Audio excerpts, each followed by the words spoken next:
Maggie Hasaballa. She's going to give us a talk about regenerative properties of stem cells.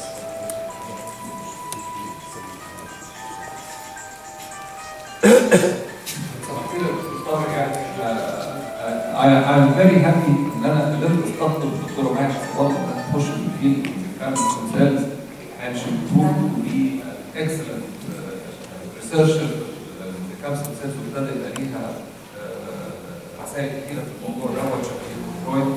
وطبعا انا متاكد ان انتم هتستمتعوا بالبرزنتيشن اللي الدكتوره ماجد بتقدمها. يعني فعلا سعيد جدا باستضافتها هي والدكتوره منى رشدي، للاسف مش معانا، تقدر تقول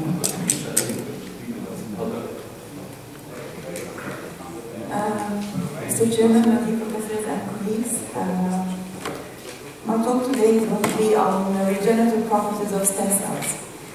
We're going to discuss these points: role of stem cells under normal conditions, characteristics of stem cells, mesenchymal stem cells, and cellular sources of kidney regeneration, potential for cell-based therapy, uses of mesenchymal stem cells in renal medicine, and then we'll discuss clinical trials. Of course, I have to thank Professor Dr. Mary for inviting me to give this talk, and I also have to thank Professor Dr. Hasaballa for providing with most of the substance of this talk. Speaking of mesenchymal stem cells, or speaking of stem cells, is like speaking about Superman or Batman coming to the rescue, because the role of stem cells in a fertilized ovum is to construct a complete viable organism. Whereas in adults, it acts as a repair system for the body, coming to the rescue to replenish specialized cells and maintaining normal turnover of regenerative organs.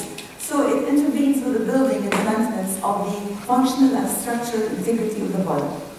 There are many characteristics of stem cells, the most important of which is a self-renewal, differentiation, and potency.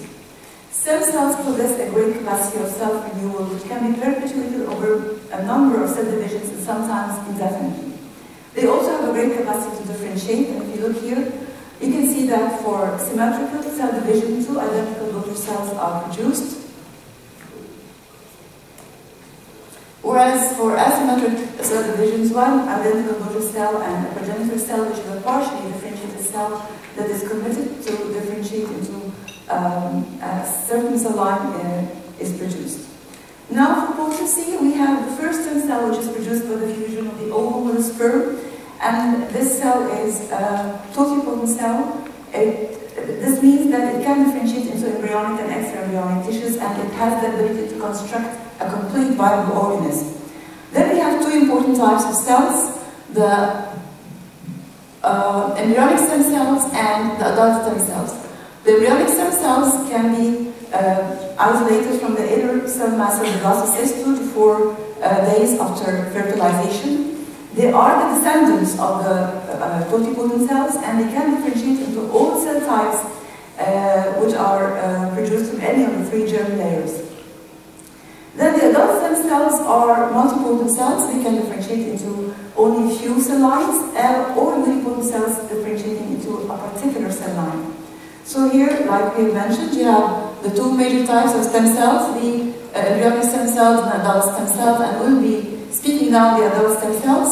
They can be either organ-derived, present in the tissues like the gastrointestinal tract, the lung, the liver, the skin, kidney, etc., or they are bone marrow-derived, maybe hematopoietic stem cells, which will differentiate to give the different blood cells, and mesenchymal stem cells, which will be the subject of our talk today, which differentiate to give cells of the mesenchymal origin as well as the hematopoietic supportive stroma.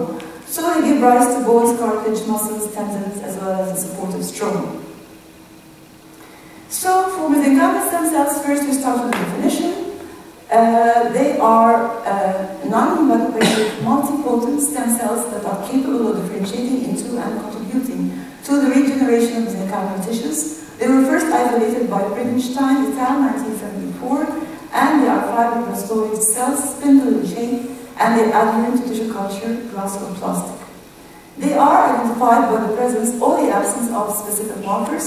They are negative or hematopoietic markers like CD45, CD34, CD14, and 11, and also negative for co-stimulatory molecules like CD80, CD86, CD40, and some adhesion molecules.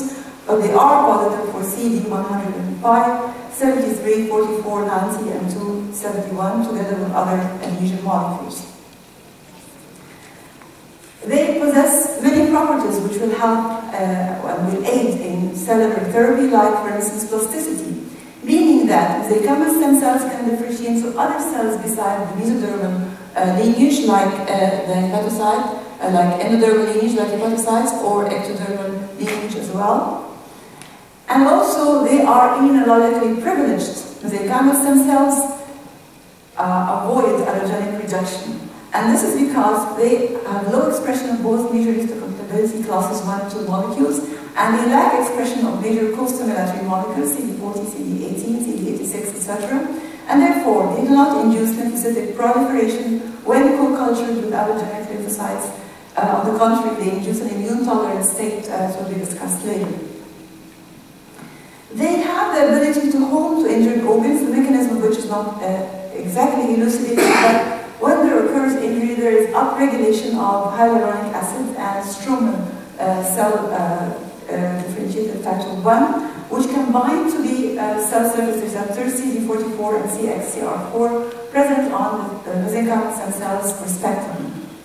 One of the very peculiar characteristics that are very peculiar to the mesenchymal stem cells is the fact that they are safe. They are not like the embryonic stem cells, which have been banned in the United States because of ethical dilemmas related to the manipulation of the embryos in culture, but also due to the uncontrolled proliferation forming teratomas, and therefore there has been a much concern raised about the use for regenerative therapy. Whereas mesenchymal stem cells are not tumorigenic when they are processed in the proper way, mainly not allowing the culture to stay for more than a month. Finally, the ease of culture and the ex vivo expansion of mesenchymal stem cells adds to the credits of mesenchymal stem cells for cellular regenerative therapy. How do mesenchymal stem cells work? They can either differentiate into mesenchymal or non-mesenchymal cells, and also they possess paracrine functions. They release mediators, growth factors, like vascular endothelial growth factor, fibroblast growth factor 2, TGF-beta, and also hepatocyte growth factor and insulin-like growth factor 1. They release cytokines, interleukin 6 and 11, and prostaglandin E2. And these factors, they act on the surrounding cells, promoting angiogenesis, mitogenesis, and proliferation. These two properties are working together. Percent contribution varies in different studies, but it seems that the paracrine function has a major enhance. Immune modulatory function is also present. As mentioned, they secrete mediators that have an anti-inflammatory effect, but they also inhibit the pro-inflammatory mediators like interferon gamma and TNF-alpha. And Professor Hasaballa will be speaking about this in more details. So they shift from T helper 1 mode to T helper 2 1.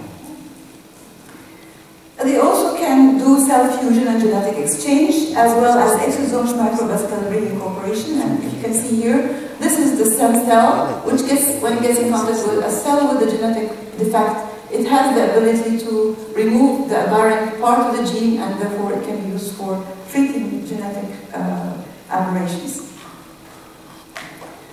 What are the cellular sources of kidney regeneration? And before going to that, I would like to tell you that the feasibility of renal regeneration to repair injury is variable among different species. Fish can regenerate the entire nephron, for instance, whereas human kidneys have restricted, incomplete ability to regenerate some tubular epithelium. Even different compartments of the nephron differ in their proliferative rate, turnover, and regenerative potentials. For instance, podocytes are terminally differentiated, and their proliferation rate is actually virtually zero. And when they are lost to necrosis or apoptosis, or they are detached, they are not replaced by the proliferation of the neighboring podocytes. Whereas proximal tubular cells, they have a limited ability to differentiate, but in response to damage, they respond by intense proliferation. Now, going back to the cellular sources of kidney regeneration, we have the surviving kidney cells, we have the stem cells, which are present inside the adult kidney, and we also have stem cells of extrarenal origin. Non-hematopoietic CD133 renal progenitor cells were detected in human tubules, and also multipotent progenitor cells were isolated in the human Bowman's capsule. Cell origin has been documented by proteomic markers. And to further prove the contribution of extrarenal cells, this shows you a transplant kidney where the podocytes of the donor are giving blue color, but you can also see the podocytes of the recipients having red colors coming from extrarenal sources. And similarly, you can see here cells of the XX chromosome alongside the cells of the XY chromosome in a male to female transplantation. So if you have all these cells working to repair the damaged cells coming from the kidney and cells outside the kidney, why do we have to do cellular therapy? And the answer is that the native organ stem cells may have limited natural regenerative capacity or may undergo injury along pathologic process leading to organ damage, and the natural peripheral stem cell rescue may be insufficient to respond to specific types of injury. So now the potential for cell-based therapy will be direct administration of stem cells to integrate into existing tissue, regenerating its function, or indirect tissue bioengineering, and I'm going to be speaking about the first part. Actually, this first part has been used in clinic for over 50 years with a bone marrow transplantation, and more recently umbilical cord blood or even peripheral blood for cancer patients with lymphomas and leukemias. Then it has been used for the treatment of Parkinsonism, Alzheimer, multiple sclerosis, heart failure, myocardial infarction, liver, pancreas, cartilage, and spinal cord injury. Then we speak about the sources of cells. We have mainly three distinct types of stem cells for therapy. We have the embryonic stem cells, and this is the bad guy. But we also have the umbilical cord blood and the adult stem cells, which mainly comes from the bone marrow, but can also be obtained from other tissues like the adipose tissue, for instance.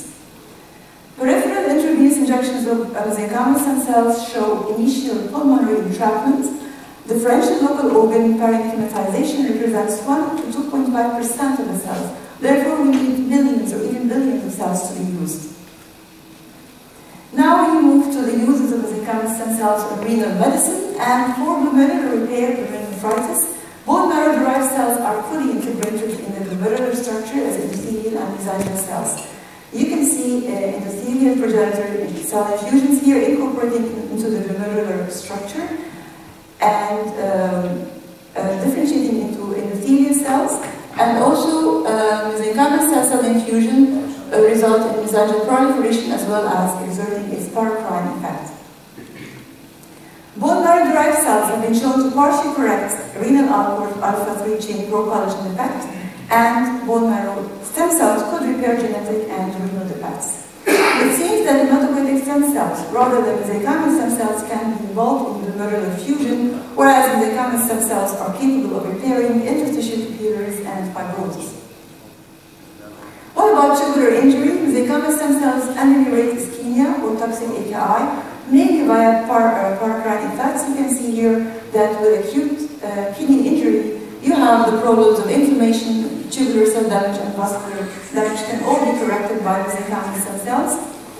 Here you can see mesenchymal stem cells in the glomerulus and producing its mediators, which can be filtered across the glomerular membrane and approach the proximal tubular cells from the luminal aspect, but they can also be secreted into the post-glomerular capillaries, and they approach the tubular cells from the basolateral aspect. Also, we have the paracrine functions, and we have the crosstalks between the adherent mesenchymal stem cells and renal and inflammatory cells. There are clinical trials for mesenchymal stem cell use in AKI. Allogenic mesenchymal stem cells were administered to patients at high risk for open heart surgery associated AKI. This is for prophylaxis. And this included patients who are elderly or diabetic patients, patients with previous kidney disease or renal operations. And also autologous mesenchymal stem cells have been used for elective surgeries. Now there are banked mesenchymal stem cells to be used by investigators. And if you visit the site, you will get to know the ongoing studies going on for the time being. There are hundreds of them, of course. And now we come to the chronic part, which is the CKD, and many experiments have been made. For animal experiments, we have been made on Alport syndrome, nephrectomized rats, and renal transplantation. And most of the experiments showed improvement in kidney functions as well as decrease in renal fibrosis, especially or only in early stages of CKD. For renal transplantation, there occurred improvement in graft function survival, but the effect was less than cyclosporine monotherapy, meaning that mesenchymal stem cells cannot replace immunosuppressive drugs, but they can enhance their action. Of course, the use of mesenchymal stem cells in transplantation is intriguing because it has a dual action of immunosuppression as well as the ability to enhance regeneration of ischemic injury. And there have been experiments made in humans which show that there occurs a decreased proliferation of CD4 and CD8 cells, both pre and post donor-directed MLC, and this suggested the use for prophylaxis as well as for treatment of rejection. Mesenchymal stem cells have been approved by FDA, this is a fast-track clearance, and now we come to the clinical trials, where 2 clinical trials of mesenchymal stem cells in human practice have been going on in Pastor regeneration of CKD as well as transplant immunosuppressive tolerance, which is going to be tolerance 2, which is going to be addressed by Professor Kemal. Speaking of regeneration of CKD, this study included 20 patients with stage 2 to 3 CKD, 10 renal transplant patients with biopsy-proven chronic allograft dysfunction, and 10 inactive lupus patients. Their ages ranged from 22 to 68 years, and the main age was 48 plus minus 15 years. Half of the patients were males and the other half were females. Sampling was done where 50 milliliters of bone marrow was aspirated from the iliac bone after local anesthesia and placed in a sterile tubes having heparin sulfate to avoid platelet clumping. And then comes the stage of mononuclear cell isolation, where the aspirate was diluted with protein buffer saline and editor, and the mononuclear cells were separated by density gradient centrifugation. They were then cultured for 1 day, and then the non-altering cells, which are the mesenchymal stem cells, were again cultured for 3 weeks in the presence of mesenchymal media. And after reaching 80% confidence, the mesenchymal stem cells were harvested by incubation with trypsin editor and counted on a hemocytometer. This shows you the altering cells getting expanded, reaching a confidence of 90%. And these are the markers that we have discussed before. Highlighted are the markers that we have used in this study for the cells to be negative for CD42 and positive for CD270T1, which was analyzed by flow cytometry. These mesenchymal stem cells, you can see here the degree of expansion that occurred before and after incubation. Now, the procedure was to inject 7 millions that could be obtained of mesenchymal stem cells intravenously in 2 divided doses 1 week apart. Actually, the dosing in mesenchymal stem therapy that is reported is variable from a high dose, which is considered to be 8 million cells per kg body weight, and low dose of 2 million cells per kg body weight. So the number of cells that were injected were much less than that recommended, but in spite of that, there was a significant improvement in serum creatinine from 2.9 to 2.1, as well as more even improvements in creatinine clearance from 37.1 to 53.9. And this was present 1, 3, and 6 months post-stem cell infusion, but then there was a trend to decline afterwards. This study was published in the Nephrology in the year 2012 by Professor Dr. Nabrat Ansari, Professor Dr. Kemal Sadi, and Professor Abdel Hamid. But then the tendency to decline resulted in the adoption of another procedure, which was also accepted and given consent by other university, which also contributed in that study, where bone marrow aspirate was done from 3 donors to increase the number of cells at 2 weeks interval, and then there was a 6 weekly injections of approximately 15 million cells, totaling of 90 million cells, which makes up 1 to 1.5 billion cells per kg, and then a quarterly booster 2 injections of 0.3 to 0.5 billion per kg. And this shows you the trend of what happens, and you can see here that every time mesenchymal stem cells are given, which is the red lines, the red arrows, there occurs an increase in improvement in kidney function, but then there is always a tendency to go down, to decline again. So, finally, the opinion is it's very important to give an initial dose of mesenchymal stem cells to achieve regeneration, which should be more than 1 million per kg. And it is recommended to give a booster dose every around 3 months. going to be dependence? Will this booster dose have to be continued forever, or will the patient ever be cured and stop receiving Zika stem cells? After all, we do have documents that patients with fibrosis, which was accounting for 10%, after receiving Zika stem cells had absence of any fibrous tissue in the kidney. So only long-term follow-up will tell us that, and for the safety, we also need this long-term follow-up because so far in human trials reported no major adverse effects have been attributed to injection of this type of cell. And unlike embryonic stem cells, mesenchymal stem cells do not form teratomas in animals when injected in vivo, but still we need to have a long-term follow-up. Thank you very much.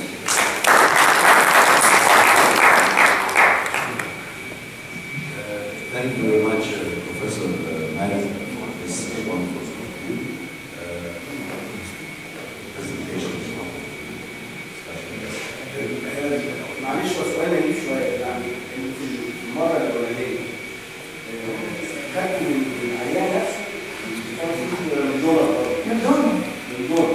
والمره الثانيه خدت من ثلاثة دول بنزود على هل ممكن تاخد من الدور لازم العيانه؟ الوزن. طب ليه ما تكفيش يعني عايزين درجه لا يعني انا اصلا المره الاولانيه في كده مره بتاخد العيانه في دوله. طب كان الانجكشن الانترفينس ده يعني سيستمك انترفينس ولا دايركت انترفينال دي؟ لا انترفينال زي الصوره ما جربتوش او ما كنتوش حاجه احسن ما عملتوش فقالوا لي يمكن الدايركت انترفينال دي ممكن يكون احسن. طبعا في ناس عملت كده الستارتس اللي هي دايركت ارتيريال انجكشن كلها انيمال ستارتس مش كلينيكال ترايلز كده دايركت فيري انفيزيف. الحاجه الوحيده اللي بتتعمل والدايركت ارتيريال انجكشن في الهارت هم بيعملوا فلوتنج بيحطوا دايركت او بيحطوا دايركت في المايوكارد. في حاجة واحدة ستارتس على بس في الأنيمال ستارتس برضه. انيمال ستارتس دي مش كل الناس الدايركت دي انيمال ستارتس كان لها سايد افكتس كان لازم فيها مالينس بعض الناس. ده في الانيمال ستارتس كان بيتعمل ساعات كمان. لا دول كانوا هيومن بي. مفيش ولا انسيدنس اوف مالينس. لا I'm aware of certain cases that injected in human beings, and I do two of these cases probably they came with patients, two of them had malignancy. حاجه في سنه هي بالسنه حاجه صوت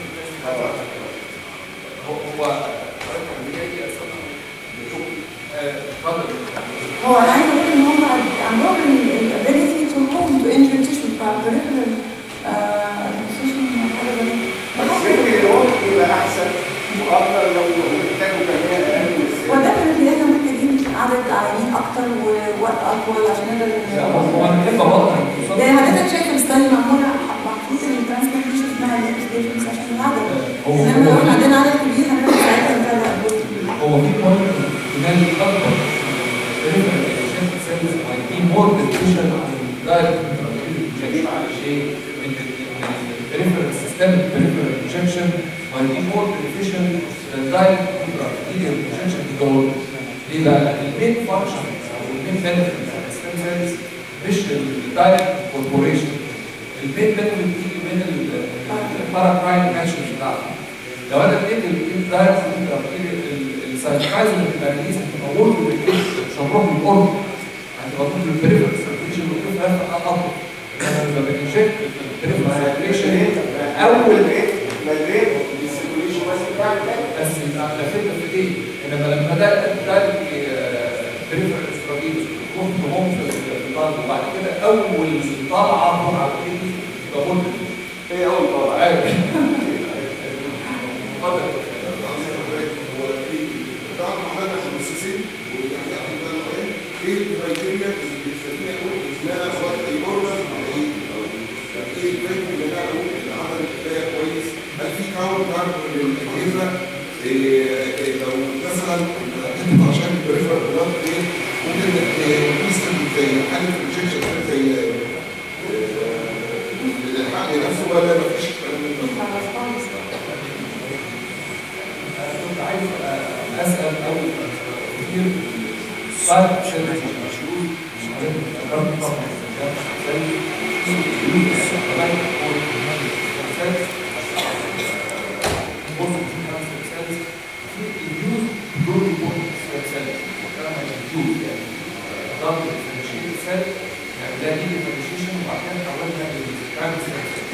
ميديا معينه بتعالج بري معينه هتبقى equal safe.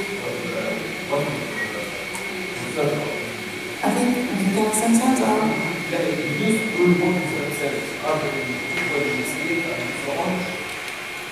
هو مفيش كلام عن لا انت اكيد كده بتجاوب ده اكتر مني. انا اعتقد ان الكام سtem cells هم اللي سيفر.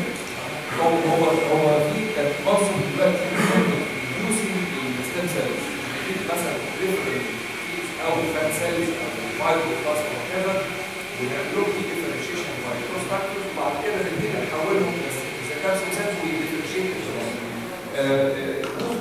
now that the induced pluripotent stem cells are genetically unsafe والumbilical cord blood are not equally efficient as the CAM stem cells that have different receptors and different autocrine actions. But they are not all the same. والinduced ده في concern جامد على استخدامه. كان في حاجه ثانيه برضه حضرتك ذكرتها كمان الستم سيلز are not pathogenic and so on بس في concept ثاني كمان ان هم they are anti-tumorigenic يعني هو benefit مش بس ما بيعملوش malignancy they treat malignancy وفي كان بيبرز قديمه ان هم بيتريت الكابوسيس papers كتيرة في اللاست ADC عن ان هم they treat metastatic resistant malignancy يعني they are the positive side مش بس negative. انت عملت لنا الدنيا بس لا بعد الكلو ريجيناستي ليه والله كمان يعني not quite agree معاك الكلو ريجيناستي has come to problem. Maybe if we have a long duration of this therapy هيظهر. There's another issue I was asking حضرتك عليه دكتورة ماي the possibilities of transmission of certain viral diseases. مش هقول hepatitis C and B because I'm sure this is going to be screened for before transmit. Give the patient stem cells. Prime, leading to prime diseases, slow viruses, and so forth.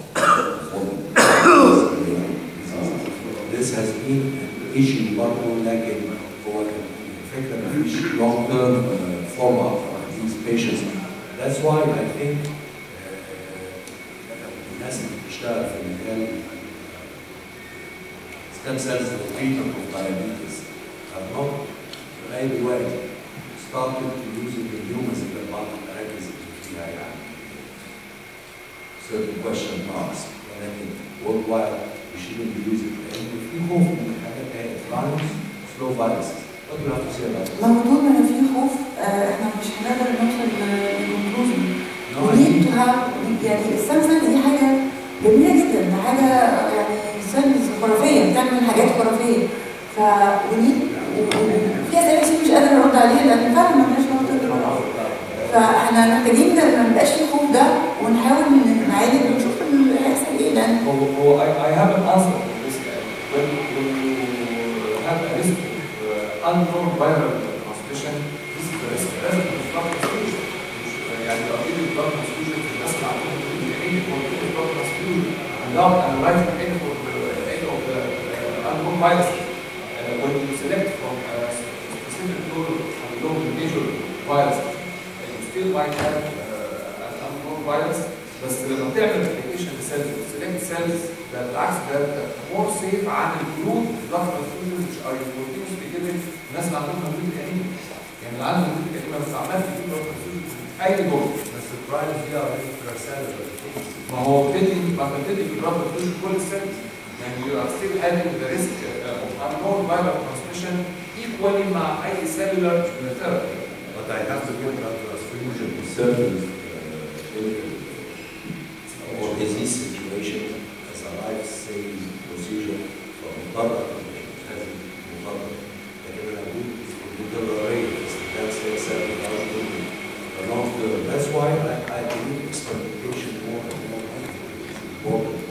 It has been used. لا يعني حاجه ببساطه بتعملوا مثلا السي دي الكلام ده بقوله لان حاجه الكلام ده الكومن فيروس بتتعمل يعني سي بي دي بوزيتيف لبوزيتيف لازم يبقى بوزيتيف لبوزيتيف يعني اي دونت اكسكلود ا بوزيتيف دون سي بي دي بوزيتيف لا لو بوزيتيف نيجاتيف يعني نفس زي ترانسبلانتيشن بالظبط. زي رينا. Thank you very much, Professor Mani, for this advantage. بس أنا اللي حاسه من believers of stem cell therapy